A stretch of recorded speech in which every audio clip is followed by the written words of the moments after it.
তীব্র বায়ুর বেগে রাত্রির অন্ধকারে জলাশয়ের জল নড়ে ওঠে। তাতে ফুটে ওঠা চন্দ্রের প্রতিবিম্ব বিক্ষিপ্ত হয়ে যায়।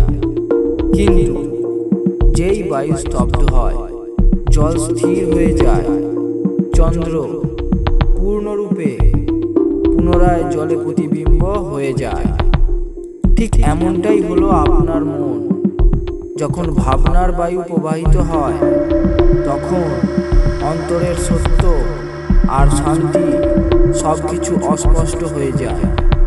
কিন্তু যখন সেই মনকে স্থির করার জন্য আপনি ধ্যানমগ্ন হন, মনকে শান্ত করে তোলেন, তখন আত্মারূপী চন্দ্র পুনরায় সুন্দরভাবে প্রস্ফুটিত হয়।